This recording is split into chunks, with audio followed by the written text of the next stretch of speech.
Hello, everyone. Welcome to This Week in Guns, brought to you by Patriot Patch Company, VZ Grips, MAF Corporation, and FFL Payments. This show offers commentary on all the latest firearms industry news, information, and buzz. I'm your host, Matthew Larosiere, and I'm joined today by two illustrious guests. I found this homeless man. Hi. This is Mr. Otis. I'm Matthias. He works for Forgotten Weapons LLC. Jesus. But no, just kidding. Matthias, as I'm sure all of my audience will know, is from probably the greatest modern gun review channel on YouTube, C_Arsenal. So definitely give him a check out. And then we've also got my rat. It's me. I'm coming to you live from the fields of excavating from Quake 3, armed with the M392 DMR from Halo. That is, I think that's all accurate. Wow, this is the first time you said all the video game things correctly. Indeed. That's good. So how's it going, boys? Standard. Well, it's pretty good. I can tell you're worried I'm mad at you because you were nice to me on the intro. What do you mean I was nice to you? I just said you worked for Forgotten Weapons. Yeah. He backpedaled pretty quick. I don't know. I wonder, whenever he's nice, it means he feels guilty about something. That's not true. You know, I can be a nice person. Everyone says so. Everyone says that Matt guy, nicest one I ever met. Can't wait to have him over for Thanksgiving again, for him to ruin it again. He's like, he's such a lovely man. Where's my wallet? Did I leave it at home? Yeah, you left it at home. Also, what's your zip code? Are you drinking a Monster Energy drink? Shut up. That stuff will rot your teeth sprain. No, it's got no sugar, you guys. This is the new one. You don't understand. It doesn't react with his Axe body spray. So how do you get more energy out of it if there's no sugar? How many calories are in not sugar? I think it's got chemicals in it that make you energize. Oh, it's 10 calories. Huh. 10 oh, and look, there's one of the guys from your video game on it. Look, you can get in-game rewards. Here, guys, go ahead and scan this can. I'm not going to use it. Call of Duty? That's Monster Chef. Call of Duty. Yeah, scan the can. All right. Anyway, so before we go too far, okay, it's our friend VZGrips.com. Look, the brand new VZ Operator IVTM 1911 grips. How much does those cost? $65. So if you bought a TSAS 1911 for like $400 and then spent $65 on the grips, you would have a weapon that was superior to what our boys had in 2 world wars. Whoa. That's technically true. Yeah. What happened to my junky 1911? Oh yeah. Here it is. I might go get some of those. Yeah, put them on that 1911. Did you know your hammer's back? Oh, is it?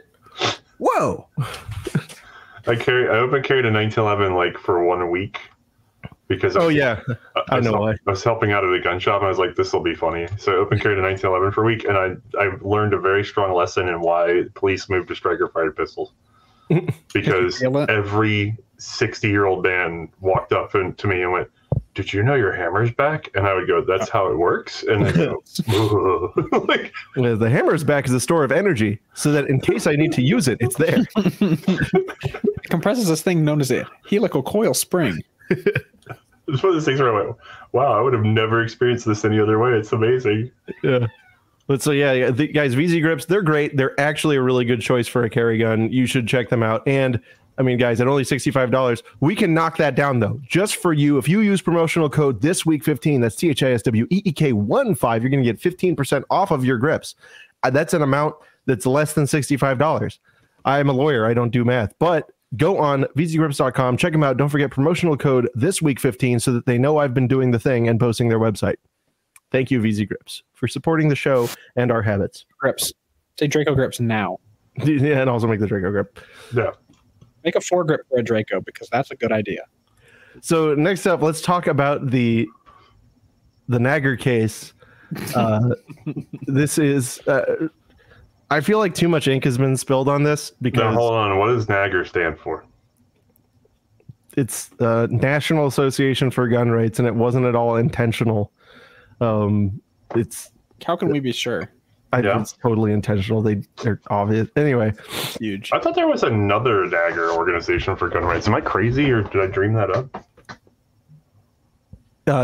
With two A's. Yeah. Isn't that it? National African American. Yeah, for gun rights. Yeah. Yeah, the NAGAs. That's what it was. NAGAs. I'm confusing the NAGRs and the NAGAs. Yeah, you are. So I feel like way too much ink has been spilled on the NAGR case, NAGR v. Naperville.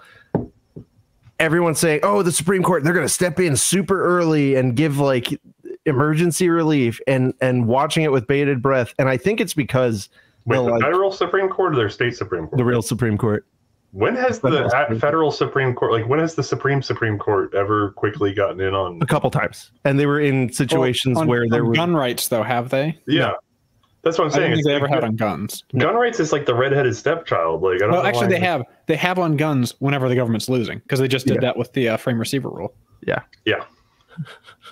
If your name's Merrick Garland, you've got a fast track to that emergency. It's not like the ACLU in that regard. They're like, yeah, all these rights except for that one. We're just going to ignore that for a moment. Yeah, counting to 10.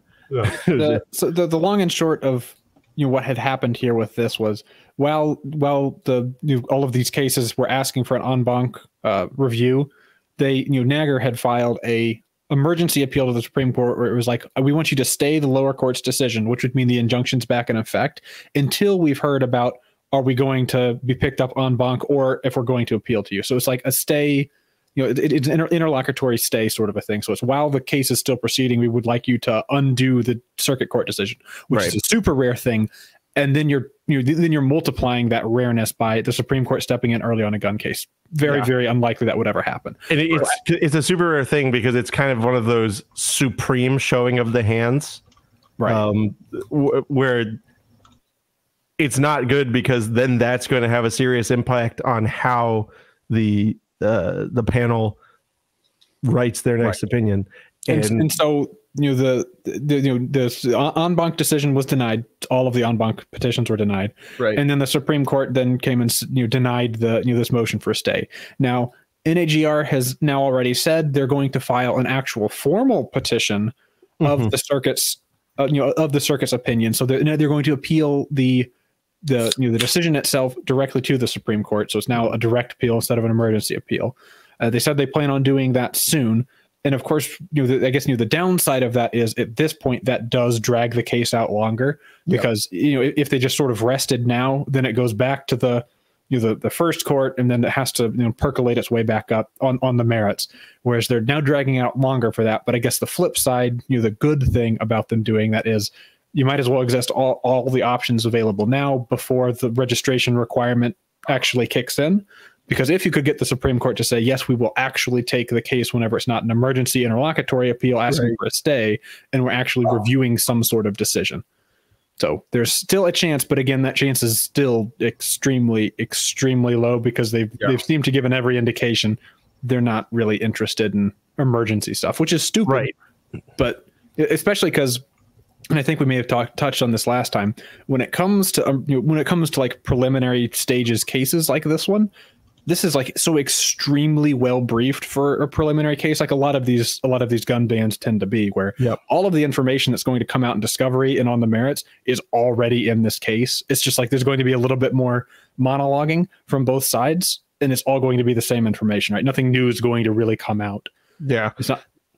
And that is an interesting facet of this area of law, is that most of the fighting is done at the summary judgment level. Yes. Right. And you'll have like 5 years fighting all the way up to the Supreme Court on a summary judgment question.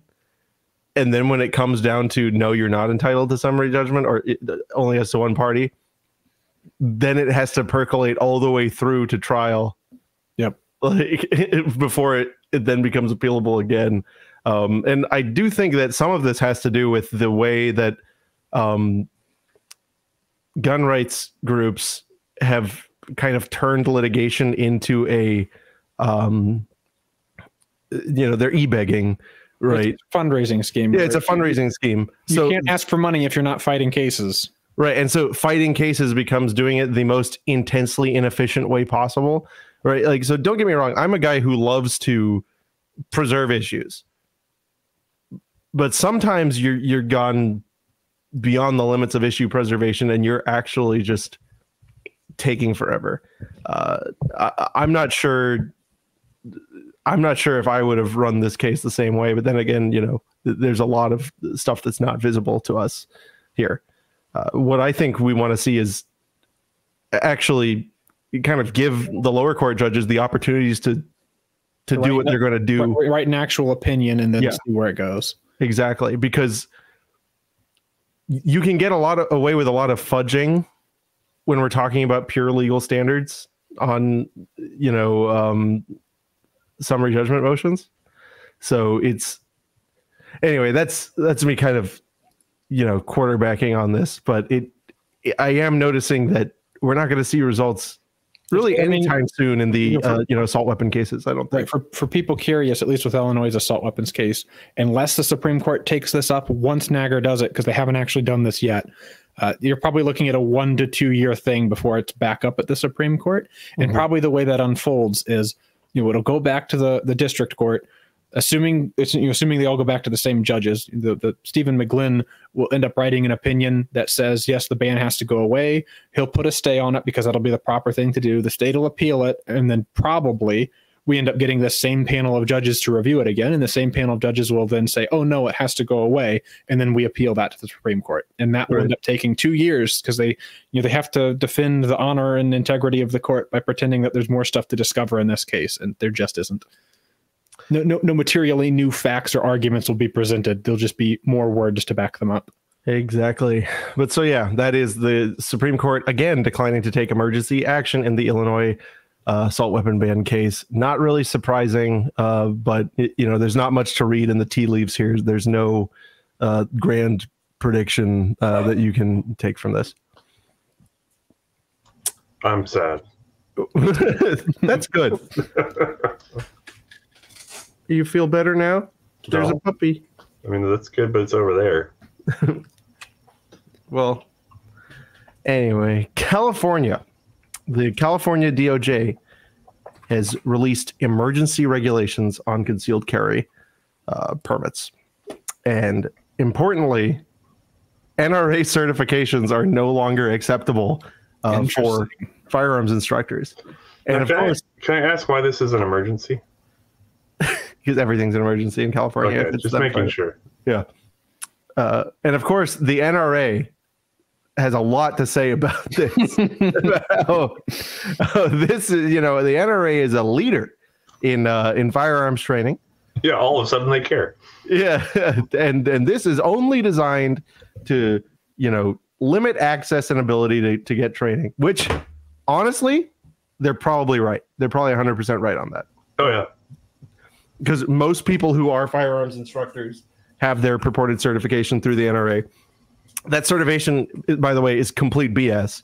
It's a almost safety course. It's almost industry standard, though.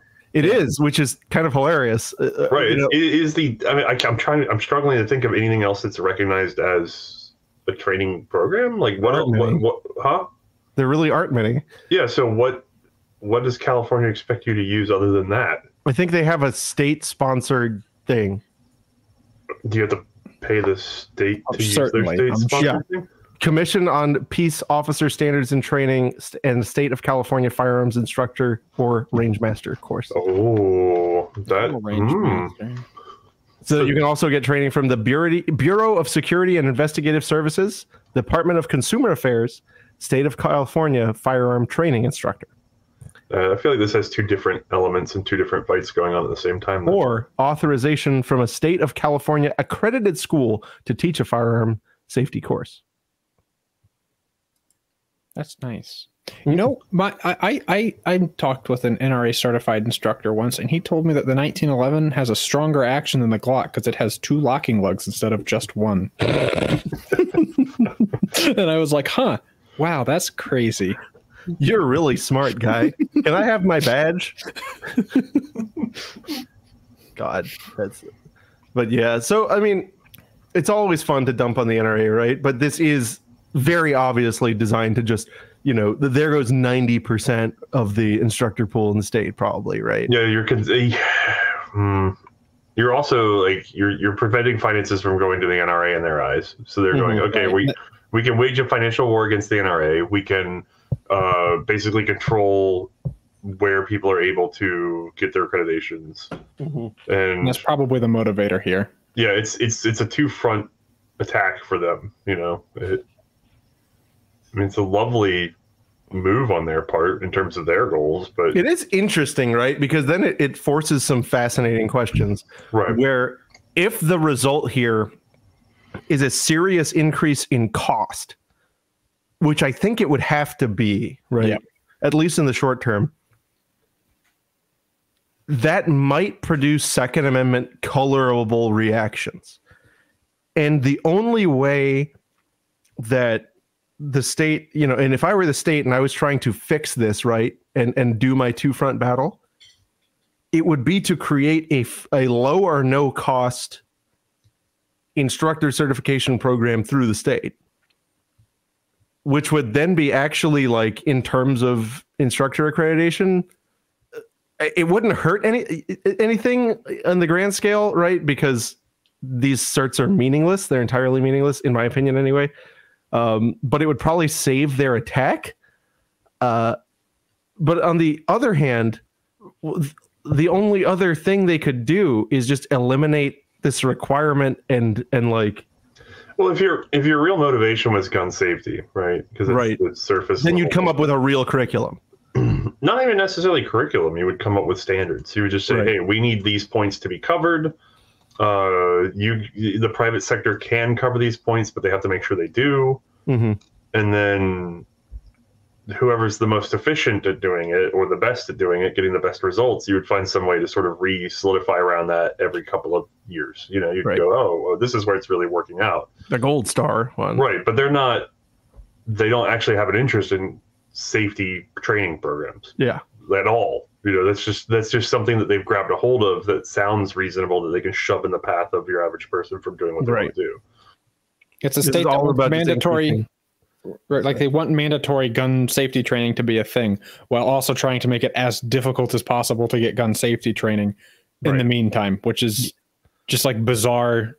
They speak out of both sides of their mouth, and of course, the only reasonable, logical conclusion is they don't want people owning guns. So that gun control has only ever succeeded at doing two things, and that's increasing cost of firearms ownership and increasing the complexity of firearms ownership, at least in a legal way. And so this succeeds, I'd say, fantastically at doing both.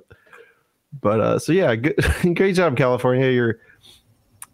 It's weird, right? Because I actually, and Ivan and I were talking about this other day, it's almost refreshing seeing the anti-gun states actually brainstorming and trying to come up with ways to creatively screw us over, rather than just doing the normal thing.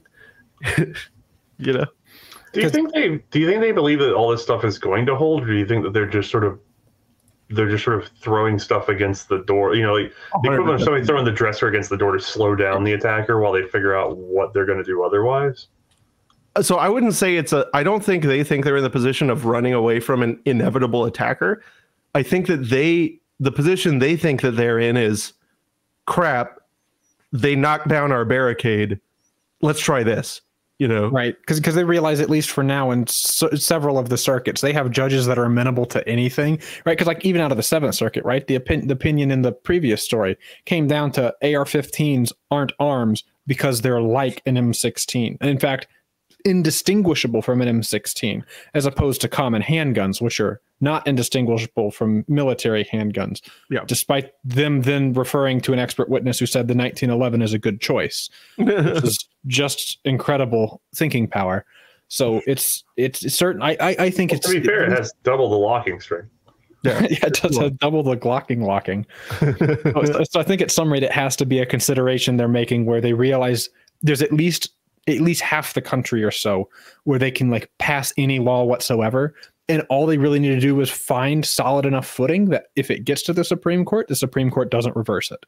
So, you know, if they throw up enough stuff, because I guess it's a situation where they can't lose in the end, where if their law gets upheld, great, they found something that can stick. If the Supreme Court reverses their law, huge useful utility in electioneering when it comes to evil right-wing Supreme Court won't let us do a gun safety. They said no, the children have to have AR machine guns in school. That's what the Supreme Court said. But don't worry, our guys came up with 3 new tools. It's all constant electioneering and positioning and posturing like that.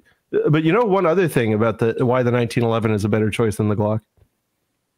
The Glock needs a feed ramp in order to eat ammunition. Yeah. And the 1911 eats ammunition from the magazine, despite the ammunition being pointed at a wall. Yeah, at the wall. But anyway, so yeah, that's next up. Yeah. Okay. I want to go on a rant, but everybody in the audience already knows. Like, we already know the whole process. Go ahead. What? Oh, you want me to go on a rant? Yeah. No, my problem is every time we see the situation with the stall tactics and everything else, there is no possible punishment for the people who are constantly evading securing the rights for others. And yet you, as the person who has been harmed, it's 2 years at the quickest. Yeah, and by the way, they don't think of it as a harm as you being denied your right. They don't think that's a harm at all. And then God help you, inconvenienced for safety. And God help you if you're the person who asserts your rights in that situation, because then you're arrested and prosecuted and bled dry through this process in which their personal money is not on the table, but yours is. Their personal time isn't on the table, but yours is, and they just do it over and over and over again. And so a lot of this is just, well, we can just keep grinding people to dust while we wait things out, because we're going to exhaust 1 person, 2 people, 3 people, just whatever. We can burn lives this whole time for what? For moving the needle ever so slightly on, I mean, they're not even going for a ban. I don't understand. Like, what is this really doing for them in the long run either? All this energy being spent by all these people over one little strategy. Again, we need to do is have federalism do a big funny haha, where the federal government passes a law that says any state that passes a gun law that's challenged on constitutional grounds, that not even gets challenged, right? If they pass a law and then there's a constitutional challenge to that, immediately the Supreme Court reviews it. First thing that happens, the Supreme Court looks at, was this law constitutional in the first place? And that's not terribly helpful, when when the Supreme Court shifts the way it does, right? Right. But at least for now, it would help greatly if the Supreme Court could just keep going no. So how about this? What if we did 1983, but we did it good? Because unfortunately, the way the law has devolved, not evolved, right? Like, the English common law system was the greatest legal system that ever came about.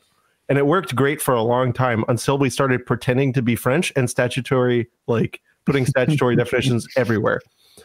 So I'm saying, let's just go straight French in the opposite direction. Let's say, government, here are the only areas that you are allowed to do.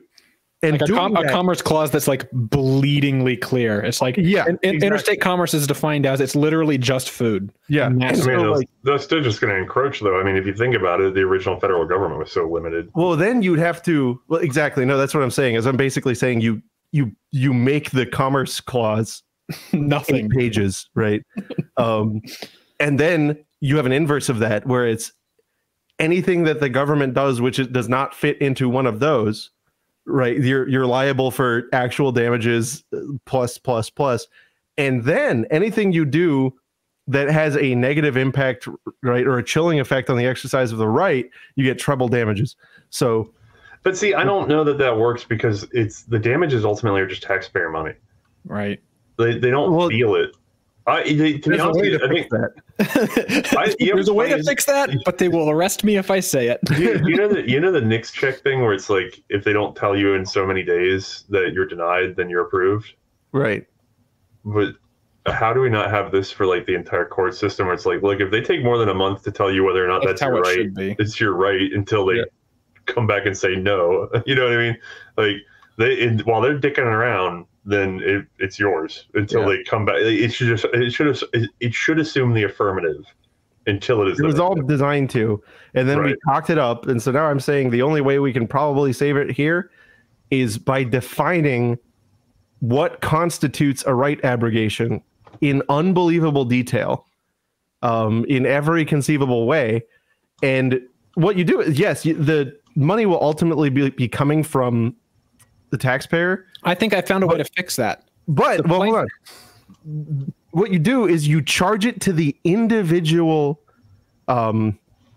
department, right? Like the sub department of like the smallest group of people. And so immediately you just nuke all their pensions whenever they lose a lawsuit. And I bet you they would change the way they behave. Like I was just going to say anybody who sponsored it or voted yes on it becomes an indentured servant working at minimum wage for the plaintiffs. They're not bringing it back. They get paid minimum wage to pay off their debt. I think it's simpler if you get caught with a human rights violation, right? You're just not allowed to run again. You're allowed to run. Yeah, we take your legs. Yeah, if the court says like, hey, you got tagged on 2 cases in which a human rights violation was flipped. It's like, hey, you said they can't do that. And the court came back and said, no, they can. That you get a ding. You know what I mean? You get a couple of dings as a politician. And it's just like, oh no, so you're just gonna have to tell people to vote for somebody else. You can't do this anymore. You're out. Like you have a track record of fundamentally violating people's rights, so therefore you can't be a politician. You just get Robespierre'd. Yeah, because everybody wants term limits, and I actually don't.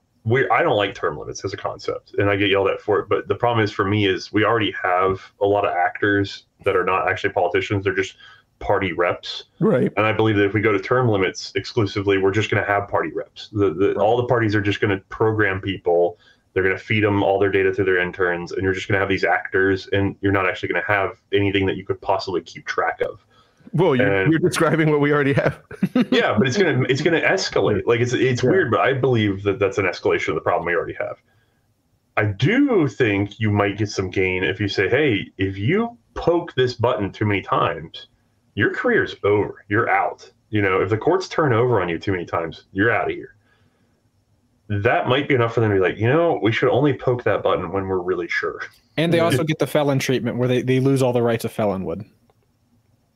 I mean, to them, it's the same thing. I don't know. I don't know that you could. The problem is that I'm not saying you couldn't do that, but I would have to be more familiar with because I'm just throwing out an idea. Yeah. And I hate to take away someone else's human rights. It's weird, but it's one of those things. It's like an execution for a murder. It's one of those things you're going, maybe it might be fair, it might not be fair. I'd have to look at it more, but I do know if you have a proven record of violating human rights, you shouldn't be in politics. Technically, like the right to hold office, right, and run for it is a liberty interest constitutionally protected. So it is a wholesale abrogation of a fundamental right. That said, you motherfuckers are trying to take away our gun rights if we look at a police station wrong. Well, first of all, you can get nonviolent felonies that will remove your gun rights, which is wild. And yet we're doing something much more specific. We're saying, if you abuse your power to abuse others, then we don't want you to be able to do I think it would be totally fair for it to be just limited to you cannot run in any you can hold no position of power basically in politics. Right. No voting. Just like and also voting. I think taking voting too, yeah. Well, that's a whole we don't want to go down that road. I think it's okay. That's a public discussion for something else. But yes. Yeah. I think that would be reasonable. And the reason they would fight this so hard is because to these people, bro, losing the ability to serve in public office is a death sentence. Because can you imagine if they had to go out into the economy and produce value for another human being? And nobody would just pay them for opening their mouth? Yeah. I mean, maybe somebody would, but I mean, it would make you very wary of trampling rights if you got 2 passes at that and you're out. And that's what we want, though. And and frankly, that's what this nation was built on. Except the wary of trampling rights was people are going to hurt me physically. You're going to lose a lot more than, oh no, people can't give me money for opening my mouth anymore. They're going to do weird stuff to my body and burn effigies at my door.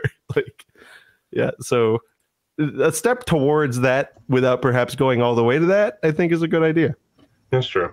To be fair, I don't know that they necessarily knew that politicians would be able to remove themselves from their local communities as well as they have done too. Oh my God, don't even get me started on that. Okay, we won't. Let's go on to something else. All right. So you know what's super annoying being in the gun industry? Ammo prices? When the evil bankers try to take away your services, take away your ability to serve your customers. And that's why, wow, FFL Payment Solutions. This is a company that is not going to ever say, oh, wait, you sell guns? And then try to like snatch your credit card processing out from under you. And on top of that, they have a simple business model of just not being greedy or evil. Guys, I guarantee if you have an FFL or firearms related business, or you know somebody who has one, you got to send them over to fflpaymentprocessing.com. Get a free rate check. It's free, you idiot. And you could save a lot of money every month, especially if you tell them I sent you. Now, is this because a lot of local gun stores are overpaying on merchant fees because they're in a quote-unquote dangerous business despite being a very stable business? Oh, yeah, despite being one of the only areas of commerce where you literally like need 2 forms of ID to like affirmatively prove and accept you picked up the item. Because the biggest risks in credit card is like, oh, I didn't get the item. And so you signed this form and gave your photo ID that you got the item, right? So that's actually what FFL Payment Processing does. They go and advocate for you as a business to get your business properly evaluated and properly classified for what it is. And then all of a sudden, your rates aren't going to be outrageous. It's a really big change. And I was going to say, what's the financial risk that we're covering for having payment processing for a gun store? They're not. Remember that time you lost all that money providing payment processing for a gun? Oh no, I don't know that it's ever happened. It's not a thing. And like, there's like this perceived idea that it's like, oh, but if somebody did a notable Las Vegas, then they come after you as the credit card processor. But no, it doesn't happen. So like you can look at my video with Gino that we did on the credit card processing on Fudbusters. It's actually really interesting because we kind of get a little more nerdy into how they do these numbers. But one of the big things that's factored in when they call you high risk is actually reputational risk profile. And that has nothing to do with the actual risk of your business. It's a made-up risk that the intermediary banks place upon the likelihood that they will have reputational damage for affiliating with you. Imagine banks having a bad reputation. That would ruin everything. Everybody loves and trusts banks. Other people in this space, purported pro-gun. Did you know that someone bought a gun? I don't trust the banks anymore. Well, but seriously, there's other pro-gun payment processors that will still charge you these rates. And if you try to audit them out, it turns out they're literally like giving you the finger. They're like, oh, well, we don't want to be associated with you, so you're gonna pay a little extra. With FFL Payment Processing, guys, look at their name. They're not gonna sit there and be like, you haven't adequately hidden the fact that you're selling guns to people. So yeah, check them out. It's a good thing, whatever. It's a good thing, whatever gets out. I'm the best advertiser ever. You really get your money's worth with me. So next up, this one's really interesting. Congress, right, is struggling to get answer on the administration's firearms export pause. Like, that is so funny that the government slaps itself and then strikes at itself in confusion, right? Which exports have we paused?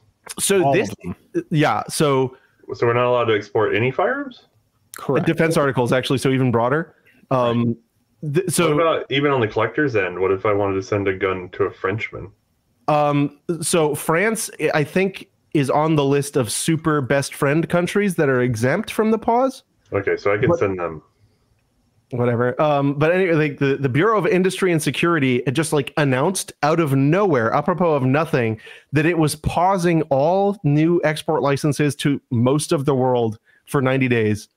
And then like, you know, the oversight committee is like, hey, what are you like doing? And do you know what this was nominally supposed to prevent? I know what it like. We know what it's actually trying to prevent, but what was? Do you know what they're like? What they were claiming they were doing? Have they made their excuse? Have they said it's for security in? I don't know where. Well, so their response to the pressure was, "This is not a change in policy.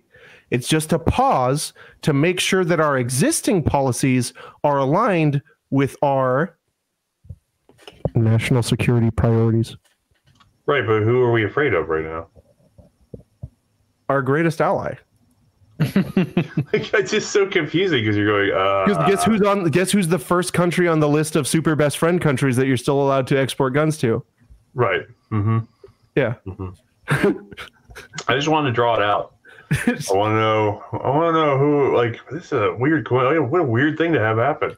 I wonder if part of it was there was a substantial number of places that were exporting guns to Ukraine that was all semi-automatic stuff. So it wasn't like an arms export deal with the government of Ukraine. It was much smaller level Ukrainian entities importing guns from the US. Like that's where those bunch of sub 2000s came from, is like police departments were selling their sub 2000s because they were like, we don't want these anymore. And then we want to upgrade. So let's sell them to Ukraine and then pretend that they wanted the Gen 2. Yeah, they wanted one that takes the M and P mags because those are better. Yeah, that's what I have. Mine's so like, do you? Yeah, mine's multi-mag. Yeah, I have the multi-mag in 40. It's really good. Yeah, I keep forgetting. I want a 3D print an adapter to take Steyr mags. Shut up. Okay. He's always sitting there saying, "You're so off topic." And then he comes. No, I didn't say that he was off topic. I said he giggles too much. Being off topic's fine. You just can't sit there and be like, so you guys sound like Beavis and Butthead. Anyway, the craziest thing about this pause, though, is that it happened again, apropos of nothing. And no one apparently mentioned to these bureaucrats that, hey, there are companies who's like, this is their, business. And you just suddenly turned off their business. Well, that's a win-win for them. Yeah, but like, how on earth do we just accept this? Because there has not been much uproar about this. This is one thing where I'm like, hey, clickbaiters, why haven't you been baiting over this one? They just haven't. I want to point out that much of the U.S.'s wealth was earned by supporting our allies and their enemies in times of war. Well, and also our country exists because of serendipitous illegal importation of firearms. Samuel Colt got very wealthy selling to both the British and the Russians in the Crimean War. And everybody went, oh, we should keep doing that. That's cool. The thing here that really upsets me is how much firearms import and export laws have an effect on the average person, not just here, but worldwide, ability to give effect to their fundamental rights. Because look, you can have the government can say you have a right to, whatever, right? It can concede that. But then if it's going to say, but you can only have crappy bad guns made here by stupid bad people, that's not really much of a right, is it? Yeah, you should be able to have good guns. Yeah, the good guns are made other places. Right.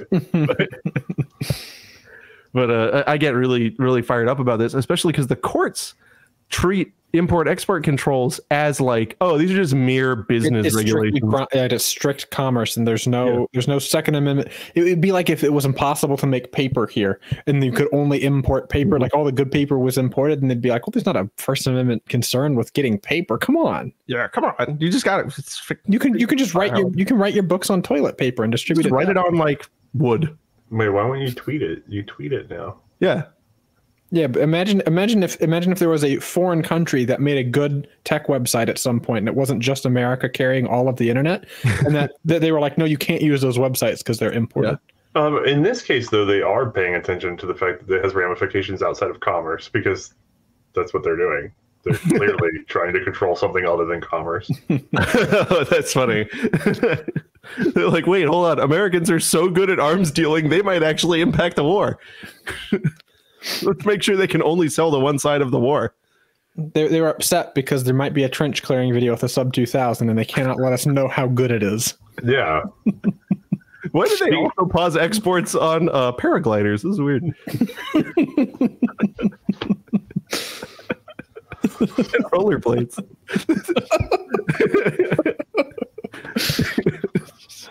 Take notes. Yeah. But anyway, so that's... Oh, did you know the sub 2000 got better recently, by the way? Red Lion came out with a new M-Lock compatible rotating forend, so you can... Let's use iron sights. What? No. You gotta put the pistol scope on it. That's the best way. I can't, like, I can hate on it, but I've shot his gun at over 100 yards. I have video evidence of like 10 out of 10, 200 yards with a sub 2000 with a little 3x pistol scope. Like, it's the best. Yeah, no, I did it. I shot it, and it just kind of worked. Yeah, it was awesome. Yeah, I hate how good what you did is, but it was it's totally gotten better though. They made it even better now. Does it still cost you like $1,500 fully loaded? I think I have like $1,200 sunk into it sub 2000 because I literally bought everything I could put on it. But there's some problems there because I tried things out and I went, this is garbage. I kept switching around. So wait, does the 1,200 include everything or just what's on the gun? No, probably everything. I know you could get away a lot. If you want to, look, I know we're off topic, but if you want to upgrade a sub 2000 because they're cheap as crap right now, like go buy one. The M Carbo rear sight, and then the Red Lion forend, the rotating indexing forend, and the Red Lion front sight. If you just buy those three things, like incredible performance gains in terms of the shooting. Now there's trigger jobs and better every blah blah blah blah blah. Yeah, and you can do what you got to do because they don't have the best triggers. They don't have the best. That trigger guard thing is really rubbery. But in terms of just actually like being able to see what you're shooting and attach accessories, yeah. And even if you don't want to attach accessories, just getting the Red Lion front sight and the M Carbo rear sight, which is weird because it's two different manufacturers, but that combination is the best combo. I don't know why, but that reminded me of the X-Tar gun. What's the X-Tar gun? The X-Tar gun is like, it fits in that hyper lightweight backpacker thing, but instead of the like foldy capabilities, it just focuses on retarded lightweightedness. And I don't know. I think we should probably cover it. EXTAR? EXTAR. Okay, now I gotta... It's a solid plastic AR-9. Oh, it's solid plastic. I was gonna say it looks really chubby for an ultralight, but it weighs nothing. I'm gonna be honest. I'm very confused by 9mm carbine designs. You want to know something that I realized? What? They're overbuilt. Yeah, that's what I've been yelling about it forever. Every major 9mm carbine I see, other than the sub 2000, is unnecessarily complicated or big or whatever. And you're going, you literally just need like a tube and a blowback. I mean, I know you can make it better if you add things for recoil, blah, blah, blah, blah. Yeah. I don't care. But like, if you're looking for an inexpensive 9mm carbine, why aren't we seeing more designs that are just tubes, like blowback tubes? Well, have you ever seen the like 45 and 40 cal AR 40, AR PCCs? Yeah. The bolts are the same because you like mechanically can't really change much. And yeah, sure, they use a special buffer, but they are not putting it like anywhere near the normal mass of like a safe operated direct blowback. And they just run fine. Right. And it's like, what is the deal here? Like, why are they so like, what is it about? Because the AR platform was not designed as a blowback gun. Right. But why is it so overbuilt as a blowback gun? Right. I don't know. Ivan, do you have a thought on that? I feel like it's just got to be because you do put heavy springs in them, and then some of those buffer weights that you put in there like doubles the reciprocating mass. Yeah. Like they're really heavy, and then I know there's like the A5 length buffer where they put a longer buffer tube on the gun to stick a longer buffer in there because some of them still don't want to cycle right. And then I guess the other factor there is the AR's action in general, converted to a pistol caliber, lets you get pretty much complete chamber support, and it lets you get the whole cartridge in there because it's being built around a rifle in terms of bolt face. Right. Bolt face breech face relationship means that you're used to having all but the rim of that cartridge in the chamber. Whereas there's Uzis and Macs have like 10 millimeters of the case sticking out of the chamber. Yeah. It's like, the thick web at the bottom of the case is all the way out, and it's just the thin wall of the case is sort of hanging out there.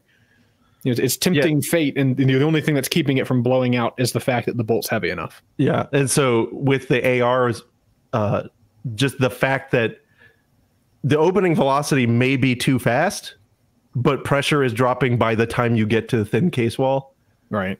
And how I realized this? So at one point I got most of the assets of a gun company, and they had done different calibers of PCCs, and I had gotten the box of bolts, and I was like, these are oddly uniformed. And then I looked, and I just saw they just had one bolt, and they had a 10 mil and a 9 mil and a 40 and a 45, and they would just use a different end mill on the face. And I was like, sounds right. Oh my God, that's so unsafe. And then I looked, and it's like, oh my God, that's how everyone does it. And then I put my face behind it, and it was fine. I know there's some people who have blown up 10 mil AR, AR9 10 mil builds that so if you put a carbine buffer, like a regular rifle carbine buffer with a regular spring, and use aluminum case 10 mil, it will consistently blow up. So that's where you're at in terms of margin of safety. It will consistently have cases, blow up, split in half, case heads coming off. It's like the 6.5 Betterly of the modern world. Like, you could do it, but you don't want to get it wrong at all. You can do it, but yeah. What were you going to say with that? Oh, no, all I'm saying is this. So tell me if I'm crazy. Take the Kel-Tec Sub 2000, make it not fold, right? And replace the plastic buttstock with an AR compatible tube. Yep. And then watch everybody clap. That's all I'm going to say. And give it an 8-inch barrel. Yeah, and just SBR it or something, or make it so that it's readily SBRable or has interchangeable handguards of some sort. Brace. But the problem people have with that gun is it doesn't have the modularity that they want, because that big plastic casting. Just you could make it take AR triggers, and then what other modularity do you want? Fuck off. You don't need it. Yeah, I mean, well, the handguard issue. People want to. You could make it take AR handguards because the TAC-9, but no one's sitting there clapping at the TAC-9. Like if you look at the AR's lineage, right? It started as a machining from a tube for the upper, and the barrel nut setup was invented from the gun being a tube. So just have your barrels have a little flange on them and have an AR, literally an AR barrel nut, secure it, and then you can do AR handguards. I feel like the TAC-9 gets too far away from the Sterling. You know what I mean? Because it's kind of, people don't understand. They don't look at the Sub 2000. They don't see the Sterling. But it's a tube, like a blowback tube. It is. I'm not saying it's the Sterling, but it is more the Sterling than other 9mm carbines are. I guess the one thing that the TAC-9 doesn't do of what you're saying is that the TAC-9 uses an AR buffer tube, but it doesn't use it. So you're wasting that receiver length. So that's what I'm saying. Yeah, you're saying like having something where you still have that rear charging capability because the bolt mass is going behind the grip, which I mean, you could put the charging handle wherever you need to have it to interact. Like you could theoretically do an overhead charge or anything else you need to do if you just put a bump in the tube. I actually think the rear charge is great. It's fine. I think it bothers people. Get worried about it though. There's a lot of weird psychological stuff around the way that gun went. I know we all make fun of it. It's a meme gun, right? But if you actually pay attention to how people react to that gun, they have all sorts of weird concerns about it. They don't like the charging handle reciprocating underneath them, even though it's nowhere where it's going to hit you. Bearded guys hate it because the plastic at the back catches your beard, which doesn't happen to me often on like an AR style. So there's something to be redesigned there. But there's little things that make people uncomfortable. The folding, they don't believe it holds zero. They just don't believe it, and there's just a lot of little things where it's a good little gun, but it sort of looks shabby in a way that people don't trust it. It's shifty looking to people. I just find it funny. There's sort of, I wonder if there's like a gun psychology there that we're missing out on. There has to be. Yeah, it's very efficient and small, and it does cool things, and everybody doesn't trust it. I think you're onto something. And then everybody turns around and goes, "Hey, you know, it's great. High points, they're amazing." And you go, "You little ass."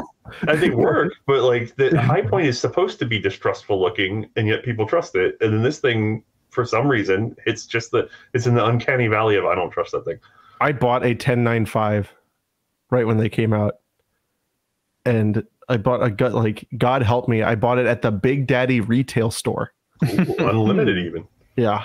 And oh my God, that thing rattled itself apart so dramatically. I was impressed. Like, all of the fasteners came loose, and I still don't have anything really negative to say about it. But people don't afford the Kel-Tec that level of grace. That's shitty. Guys, go out and hug a sub 2K. They're so cheap right now. Are they? I mean, so they're like $400. Didn't they have them on rebate where like after rebate PSA, was like PSA was selling for like $250. Whoa. Yeah, right. It's like after rebate they're like $250. If that's still happening, I'm gonna go buy another one. I know. Because I've only got a 40. You should take it apart and rebuild it as like a fixed short barrel with an AR stock and see if everybody claps. You know what I will say though? I shot the integrally suppressed one. Not impressed. You know, my problem with that is they God, we were way down the rabbit hole. They made it so that it rotates so that you can mount an optic. Yeah. And this is I have to say, Red Lion gets no press. Nobody talks about Red Lion.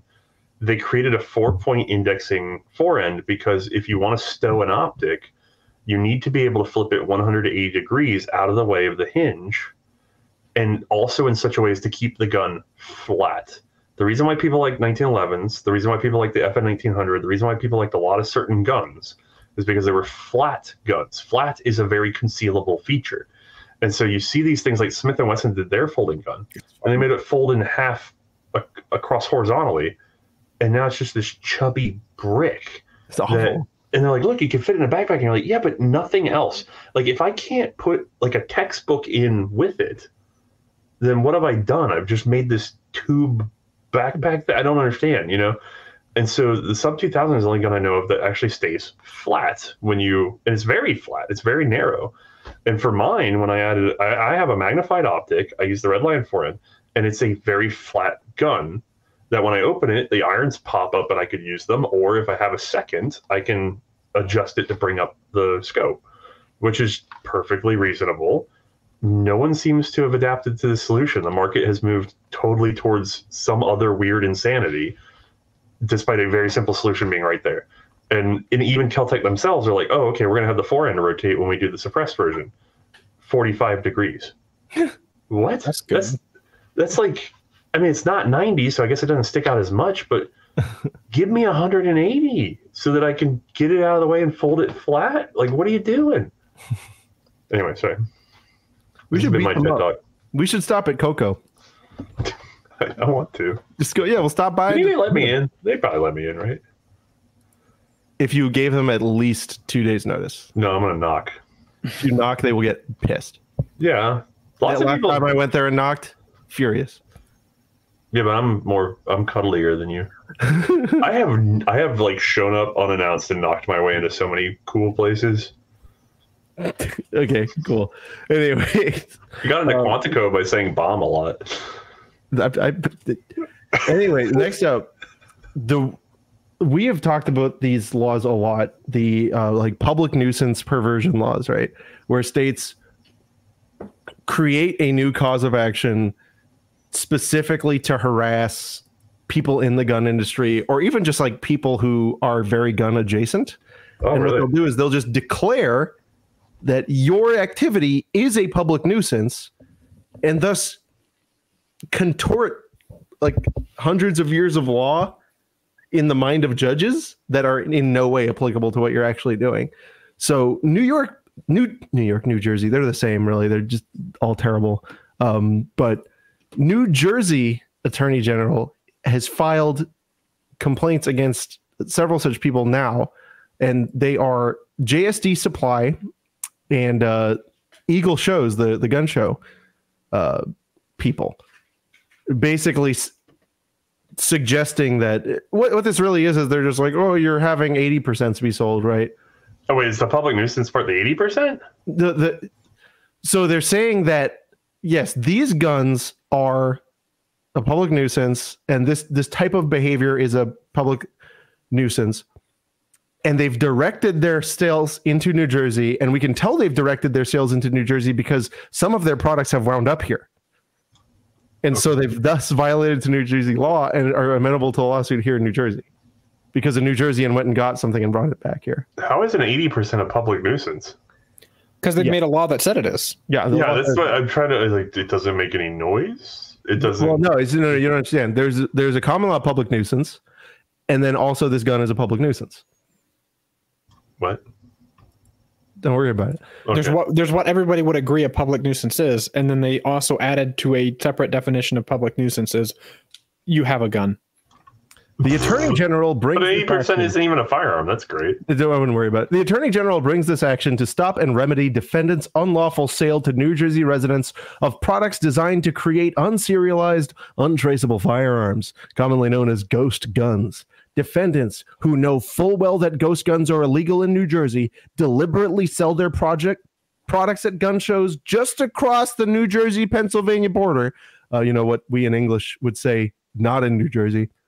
They do so. Yeah, but you don't understand. They have power beyond their borders now. No, you don't understand. You're not allowed to think about going into Jersey. In order to make ghost guns readily accessible to New Jersey residents by selling them outside of New Jersey, even though such weapons have been illegal in New Jersey for years. And that's why we need to drag them here into New Jersey and give them a spank.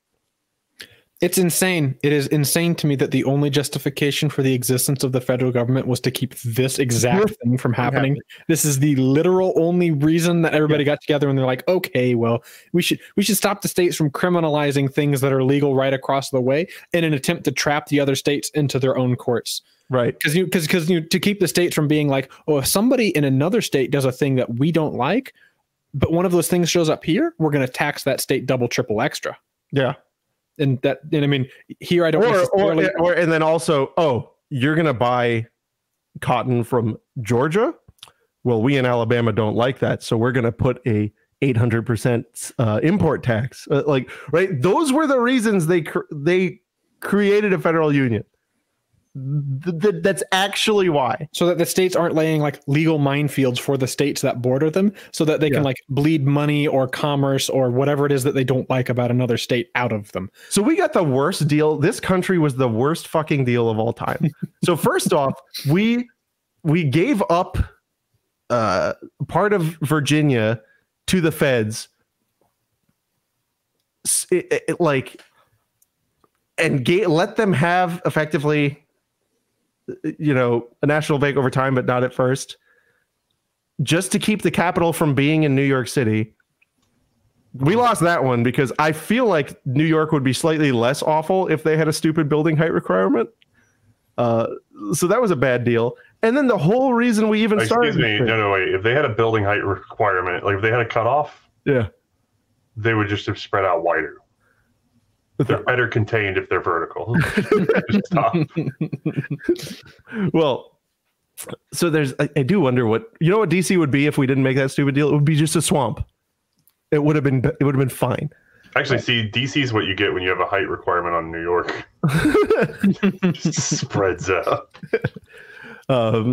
But then like the whole damn reason. And what's the federal government going to do about this? Do you think they're going to do anything about this?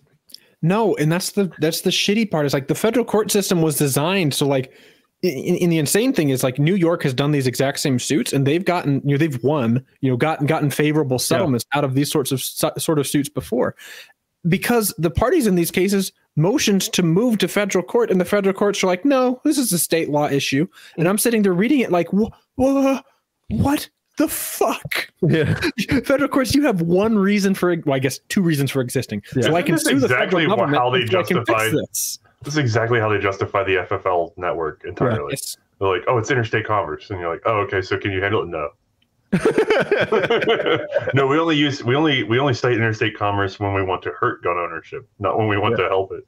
Wait, no, hold on. So hold on. This is serious. You said that they're implicating interstate commerce all on their own. Are they?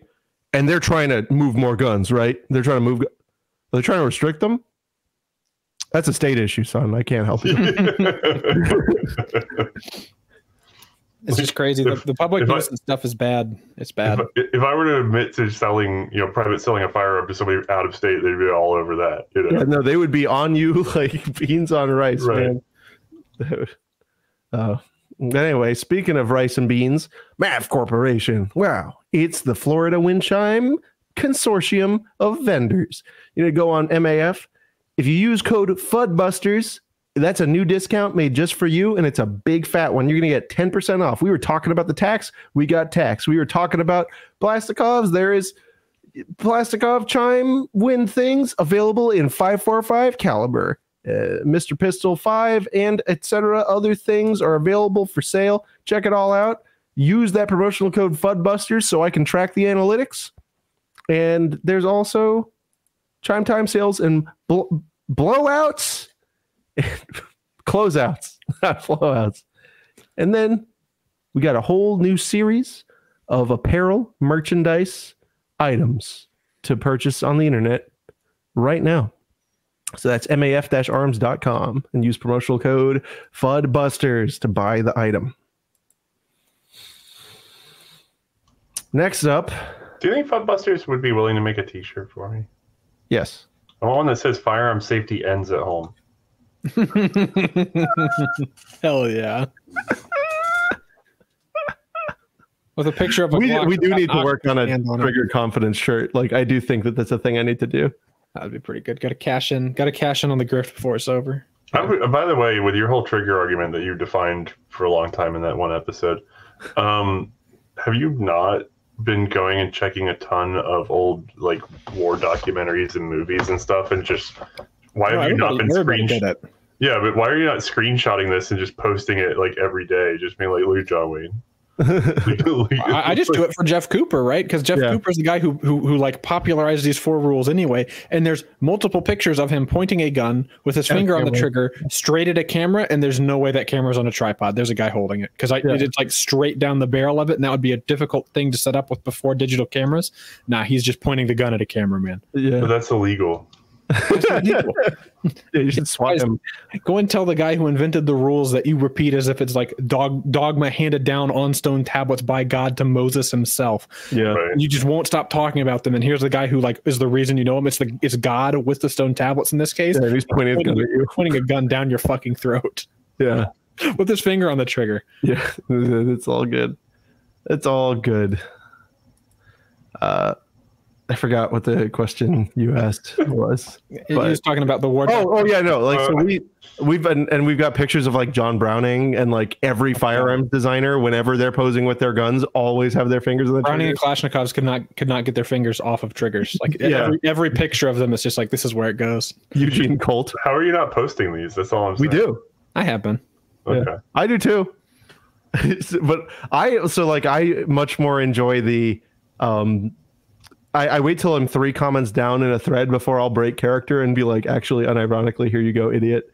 But I play the character of just a center of the intelligence distribution, the why is it bad? Zone. Yeah, and it's just my favorite thing to do is just reply, huh? And just watch, because I have this unbelievable power. Why don't you just reply, it's not loaded? Because that makes me even angrier. Because I have a magical power where I put Shift H U H Shift ? Enter, and then somebody across the country sits there and types words at me. He types a whole fucking novel about how, oh my gosh, Mr. Jimmy Pooper made a 4 rules. He was a big war hero. He didn't just sit on a 5-inch gun on a boat for the entire war and never see action. He was a war hero. Huh? And he said you're not allowed to do and touch it. Huh? Are you guys bitter about this? I feel like you might be a little bitter. I just think it's funny. Maybe it's. I'm enjoying it. I'm getting blue checkmark welfare from this. That's a fact. I am loving it. And yeah, I'm going to come out with a shirt. I'm cash in on the grift or whatever it is. But it is. So the one thing that I have viewed as a positive from it, and because I actually talked to some other people like Dianexus, I was like, hey, should I like keep doing this? And they're like, yes, if anything, it's just kind of like cool to see a new gun every day. So it is just like I'm trying to take a vaguely high quality picture of just a different gun from my collection every day. So anyway, next up, so this is really interesting. The Hunter Biden case, right? A lot of people sit here and spill ink over this and like talk nonsense. So we're going to do that. We're going to spill ink and talk nonsense. But it's digital ink with our mouths. So for the longest time, they had worked out a sweetheart settlement deal. And the judge said, no. And that put Hunter Biden's defense counsel in the awkward position where they now have to actually, in good faith, make a case-winning argument. And they've done it. They are pulling the nuclear option out, and they're arguing that the charges are unconstitutional. I hope he wins. Yes. So, and again, all of this relates back to lying on a Form 4473, and that. Wait, hold on. Wait, let's recap for a second. What did he lie about? So there's a couple things, right? But the one that everyone wants to lock in on is the false statement in that he denied that he was a user of controlled substances, right? When he was clearly a user of controlled substances. Right. And the trouble is like normally the ATF doesn't charge this one because they charge one of the other ones. Like normally the people who are users of these things that do lie on these forms are caught with the thing in the gun, and that's a whole separate crime. And that one's really easy to prove because it's like you had both. Or they acquire felonies or something crazy. Proving that somebody lied on the form requires proving that they knew they were lying, which is normally really hard to do because anybody could just be like, I don't know.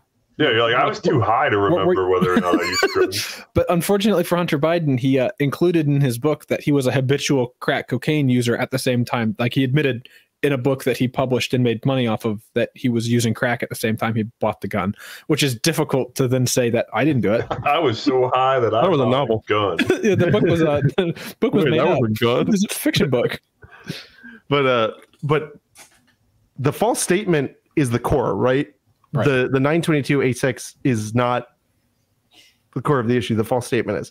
So like all of ATF's charges that they bring on these like straw purchases cases relate to, oh, you lied to us on the form. And so now they're threatening that linchpin capability. Right. Like, and I just think that this is some good food. I don't think it's the best case for this, mind. No. But it is just deeply cathartic, right, to watch, because it's a government lizard, right, that watch them in this position where they have to then make the arguments that we've been making, and I hope they win. That's what I hope. I've really enjoyed the spasming from the anti-gun side who love Biden and all of the wonderful things, and his family is the best and greatest, right? They love him. But then they're seeing how the laws that they favor and want expanded onto more, so that more people would be applicable to them, right? They want more people brought under this regulatory regime. And then seeing it used, they're like, oh, no, that's not fair. That's not fair. Look, it's not fair. He was just dealing with something that bad, like admittedly, right? Drug addiction is a sad thing that's not good for people. And then they're like, oh, look at how we should be sympathetic to him. While the other side of their mouth are saying we should expand this regulatory regime and make sure more people get put in this situation that we say is wrong and bad and unfair. Can you imagine though the world that we would earn if the case that crippled 4473 prosecutions was Biden v. United States? That would be huge. Oh my God, that would be so good. That's why it has to go this way. Oh my God. I love, by the way, that you mentioned earlier, that the focus is whether or not he lied, not whether or not he was a user of drugs while carrying around a firearm. Right. And so you're going, wait, why is that on the form? Oh, well, we don't want drug addicts running around with firearms. Oh, okay. Well, here's a drug addict that was running around with firearms very publicly now. Oh, we should get him for lying, maybe. Wait, I thought the court. It's on the form because you really don't like. We have to have millions of people a year check this box because it's so important that it not happen. And now it happened, so we're going to prosecute that right now. No. Of course, here's a legal pondering. The ATF pretty much on their own through like executive action gets to decide what's on a 4473, right? Like are some of the, I guess some of those questions are statutorily required. Yeah. Because I was wondering if like they realize they're about to lose this, can they do the old classic whoopsie daisy, we changed the form and now you've lost standing, it's mooted, bye. Don't give them ideas. I don't think they could do that with. No, it wouldn't moot the case. Yeah, no, I don't think they could with this one. Because and so this is why standing is fucking stupid.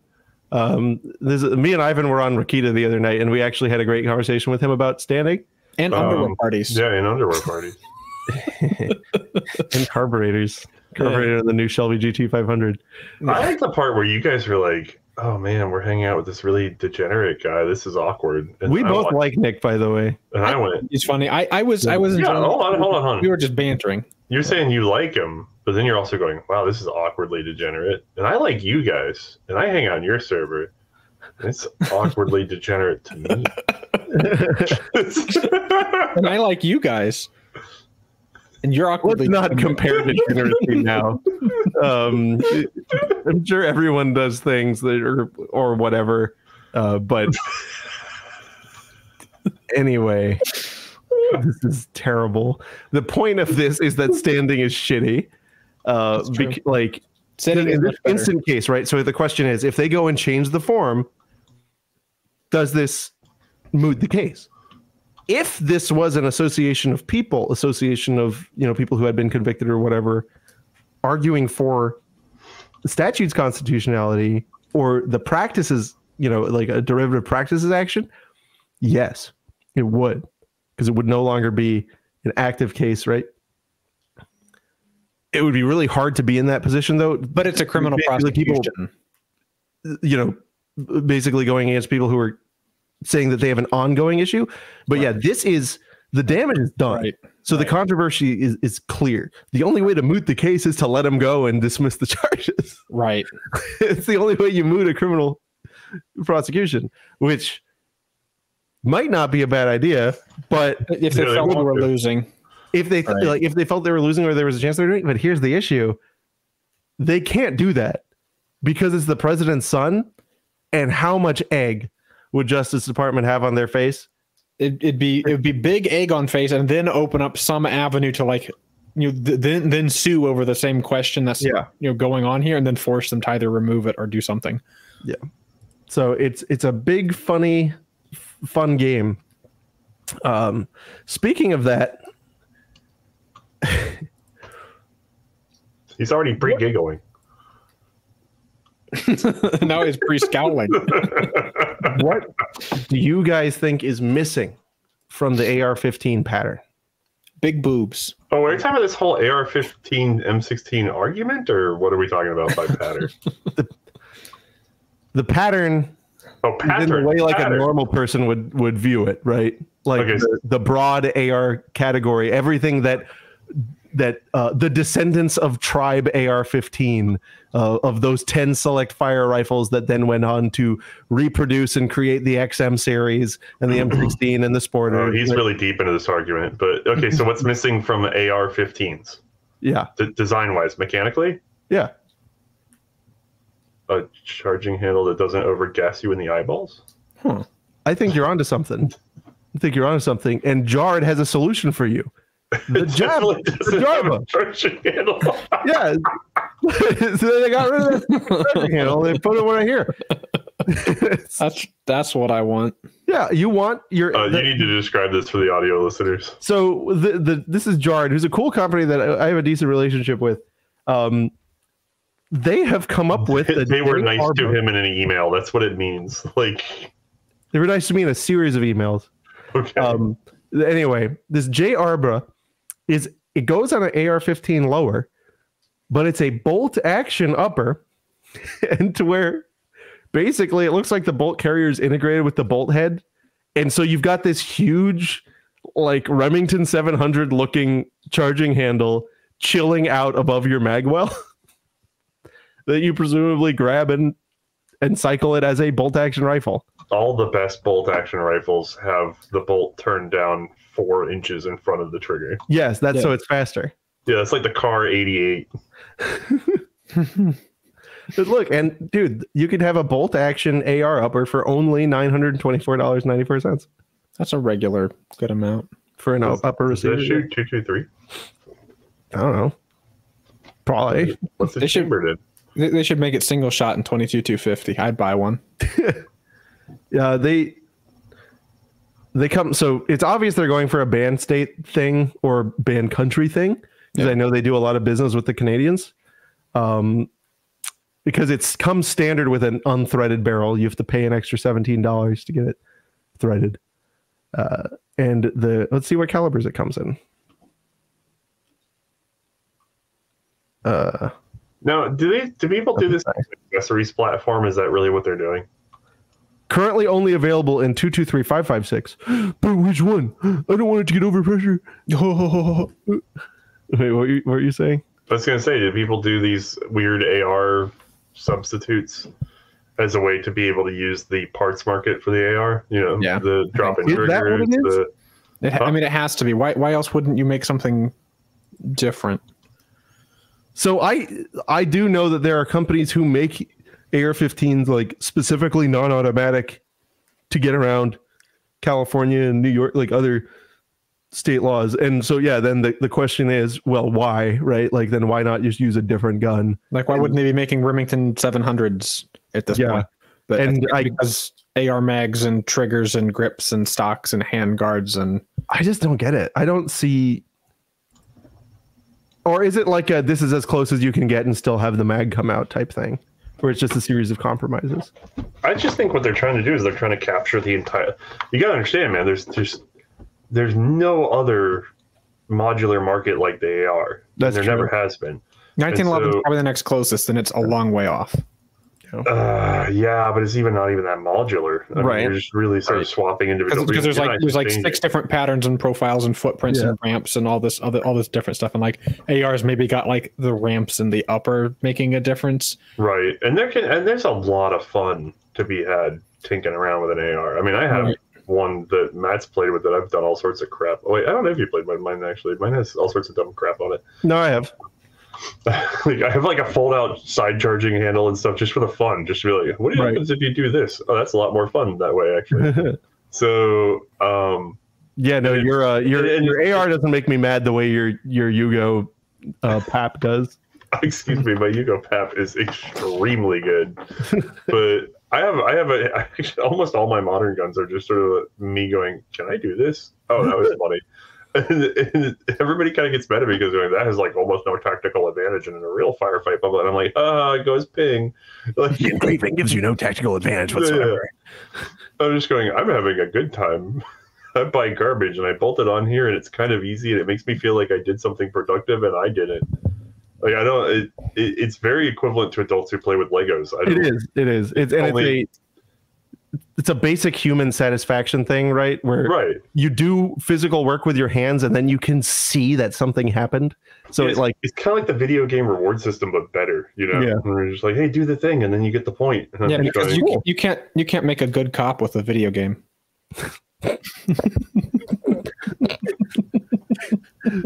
But here's the shocker, right? Of this Jarbra. Okay. I want it. I want that. They should make it in different funny calibers, and then maybe. So I do wonder why they say it's only available in 223. Like, because that's just all that they're making at this point. Because it does it not use a regular locking extension? I'm sure it does. It does. If it uses a regular barrel, I can't speak, barrel shank. You could probably swap it out fairly easily, I would imagine. Right. I'm sure you could just switch it out to 300 blackout. But probably the thing that they're trying to cater to is having these in stock to sell them, because it's not new ground. There's a couple other companies that do the same thing more or less. But if they want to have them on stock and in stock and ready for people to buy, they're not going to tie up the capital and making it in calibers that they're not sure are going to sell. So do it in a safe one and then see. Because like where I think this would actually be really cool and fun is making a Delisle.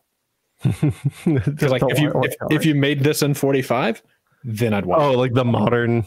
Right, like a modern Delisle set up and put it with a suppressor or something like that. Would get me I'm disappointed by how many things are made, like how few things are made in 45 ACP these days. That especially because suppressors are so big. Yeah, and it's naturally subsonic. You're going, why isn't? Because 40 is too. 180 grain 40 is too. Yeah, but come on. And then it fits in regular mags. Yeah, I do take your point from a standpoint that I really do like 45 as a hot roddable suppressor friendly pistol. It's also, I'm sorry, 45 is a great submachine gun cartridge. It's a better submachine gun cartridge than it is a handgun cartridge. I agree. I think the only thing that would make me not agree is the fact that there's like 2 magazines that have ever been designed that are good for 45, and they're both like either not in production or expensive. Yeah, but that's just availability. That's not concept. Right. I certainly agree that 45 is a good submachine gun cartridge, and it's really only wanting for the good submachine gun to put it in, or good magazines to use it in. Right. That's fair. That's fair. Because the UMP is bad, and the Thompson's bad, and the LWRC SMG is bad, and Riesing's good. Riesing's fun at least. People can fight me on that. People are like, "Yo, the Riesing, I watched the video." How about this? The Riesing's better than the Thompson from a shootability standpoint. You can complain about Marines and Jungle Swamp, Mud Butter, Bonsai Attack. I'll go out and say that Grease Gun's good. Grease Gun's good. Yeah, it's better than Thompson. It's good to shoot. Gun's way better than Thompson. I think that the shooting experience of the Riesing is better than the Grease Gun, but if I was going to pick one as a weapon to actually use, I'd probably pick a Grease Gun, just because that's fair. The Riesing does act a little weird, right? But it's delayed blowback. It's cool. It's a locked action. Plus, you got to reach in there and finger around to cock it. You do have to do it with both of them, really. Yeah, the grease. Unless it's a first-gen grease. Yeah, the first one had the crank handle. So in which case, don't drop your gun. I've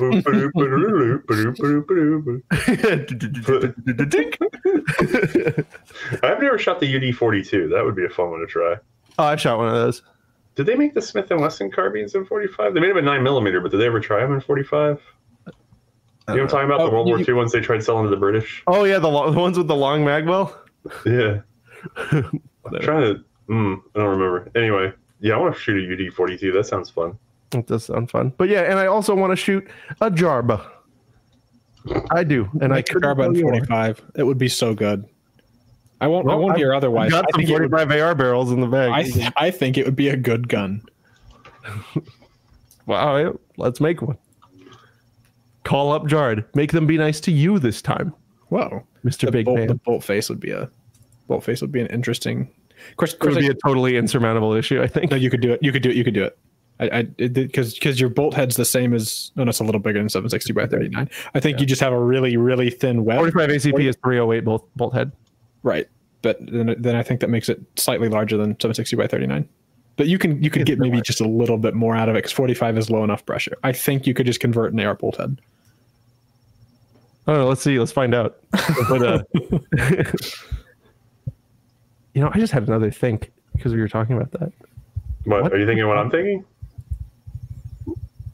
I'm thinking, what's to stop us from just taking an AR bolt head and just using an incredibly simple, partially printed or aluminum housing and attaching a bolt handle to it? Oh no, I was thinking if you had a pinfire harmonica gun and a powerful enough stepper motor, you could just rip it.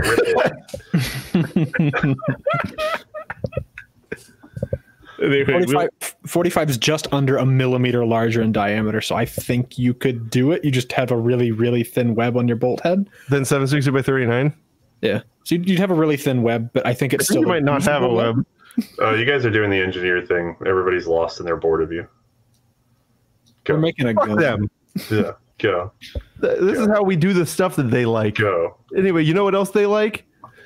PatriotPatch.co. These is like a cartoon, but it doesn't move, and you could put it on yourself. That's right, and every month you get a new one. That's just like the one look I got right here.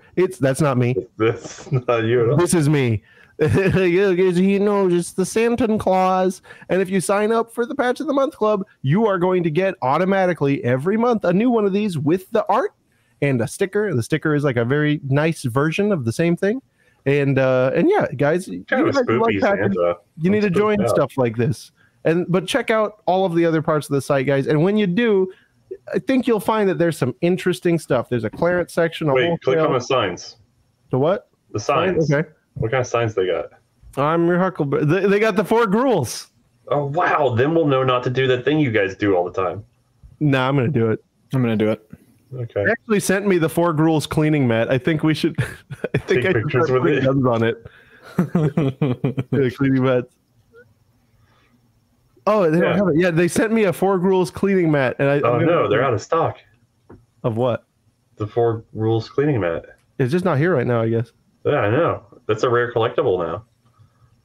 I ain't giving it up. I need that for Twitter posting. Yeah.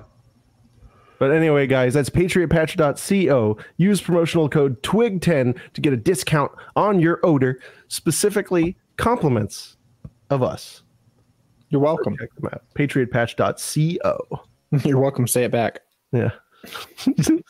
You're welcome. All right. So yeah, that's all the news. Any other tangents you're just desperate to go down? What, me? Yeah. I kept it on topic this whole time. You did a great job. But I'm asking if there's any. I'm the best. I'm asking. No, I don't. What do you want to do? I'm falling out of my chair. I hope you still have that old bottle of Ballistol because I want it. But the reproduction one? Yeah, you said you'd hold one for me. Yeah, I've got a spare one. Do you want it? Yeah. I'm so excited about that. I've been thinking about that. I forgot. I never gave you one. Do you have any empty ones? Because that'd be a fun shot glass. I know, right? I've considered that, or just like keep syrup in it. Be like, what are you doing? Breakfast table? Making pancakes. Yeah. Just using my Ballistol. Yeah. Put mustard in it and put it on your ketchup. On your hot dog. You can put on your AK. Oh my gosh. Mustard would look out of place. AK. Syrup would be believable. Ballistol's legit. Oh my god. I use it all the time. You know, it's Sue's. I use Ballistol to clean my cast iron pan. It's food safe. I mean, practically. They don't. The problem for them is they don't want to file with the FDA and go through all that crap. But I mean, it's a medicinal oil is what started as the base. Except for the aerosolized version is aerosolized, guys. Yeah, please. They put stuff in it. Yeah, please understand. We're talking about the liquid version. Yeah. Sue's. Somebody had told me, one of their reps had mentioned that it's really good for mosquito bites, but he didn't clarify. So Sue's is kind of allergic to mosquitoes. She'll get big welts that last for hours. And she got bit up, and I said, "Oh yeah, the rep told me the Ballistol is pretty good for it. You should try it." So she takes one of the Ballistol wipes and like wipes herself all over these mosquito bites. And I was like, "Is it helping?" And she goes, "No, now I'm just oily and itchy." And I went, "Oh, I'm sorry. Well, I guess that wasn't a good idea." And then I left because I was going somewhere. And then I came home like 6 hours later, and she goes, "I gotta go to apology." And I went, "What?" And she goes, "After like 15 minutes or 10 minutes or so, the itching just like stopped, and the welts are almost gone, and normally this lasts all night for me." And I was like, "Oh wow, okay. I have no idea why that works." It's because your body soaks up enough of the oil that it displaces whatever water-based something that's causing the inflammation that causes the itchiness. I was gonna go with magic. It could also be magic. I also Ballistol is so cool that I had to send them an email being like, "Am I allowed to talk about Hitler?" Because literally Hitler was drinking that stuff. He's taking I'm just like him. Yeah, he was taking Ballistol orally for some sort of bowel issue that he had that nobody's really sure of even today, and it was apparently helping. But then it caused, because he kept pounding Ballistol, it was giving him like vision issues, because you're not supposed to, like anything, you're not supposed to just keep eating it, it's more topical, So they're like, "Oh yeah, you can't keep doing this, bro." And that, like, they switched him off of that, and he kept having stomach issues. And then shortly thereafter, he became the Hitler we all know and don't really care about very much. It was the period before he went completely off the deep end, and then all of a sudden he has like tummy troubles because he stopped pounding it. And I'm going, I feel like I need to mention this on my show. I was like, you guys kind of gave Hitler a tummy ache, and they're just like, "Yeah, send it. I don't care." Exposed ballastol to blame for Holocaust. I think the it was the absence thereof. If we had just kept feeding him ballastol, we'd have been all right. So it's either they should have let him into the art school, or they shouldn't have taken his ballastol bottle. Or switch to enemas at least. Enemas of ballastol. That's good. Yeah. By the way, that was neo-ballastol, not the gun oil one. What's neo-ballastol? It was their medicinal grade. They still have it actually in Europe, but they don't. But it's like the same shit, just made cleaner or something. I can't say what specific parts of the formula they tweaked, but they are extremely minor. Because the whole point of ballastol was built on what was called like a white oil or a medicinal oil back in the day. The medicinal oils were used as like antibiotic wound treatment and all sorts of things. Like don't forget, people used to like drink oil for dietary problems. So ballastol broke into neo-ballastol as requirements in Europe developed to have some sort of separate testing between products that you put in your gun and your body. But it was supposed to be a universally good soldier's oil, so good for gun, good for leather, good for skin. I've seen studies on into the 1990s about people who had like surgery for gangrene and stuff, and they were applying ballastol as an antibiotic that was sort of a mild one that would keep infection away but not cause all the other issues, and it was working well. So, I mean, they make no legal claim to it as a company, but I've weirdly after we were already using it a lot, but after getting sponsored by them, I started like using it more and was like, oh god, this is really useful crap, because now everybody's telling me the secrets that you're not allowed to advertise. So neat. I'm not on my channel, so I'm fine. Yeah, cool. All right, everybody, thanks so much for tuning in. I don't know if I'm missing anything. We are. I'm missing you, baby. Miss you too, man. I'm gonna be down there soon. Yeah, that's gonna be fun. I'm gonna get to meet him. You're gonna get to meet him. I had a sad moment today, though. What was that? Because you live like 5 hours from me, 5.5. Yeah. But I neglected to pay attention to what city was on the wedding, and I went, "Oh, that's 8 hours." Oh. Yeah. I went, crap. But you're stopping by here first, right? I don't know. Whatever. I'm trying to find a thing for you. I might have a trailer. I don't know. I'm excited. All right, everybody. That's it for tonight. As always, we will see you next time. Bye.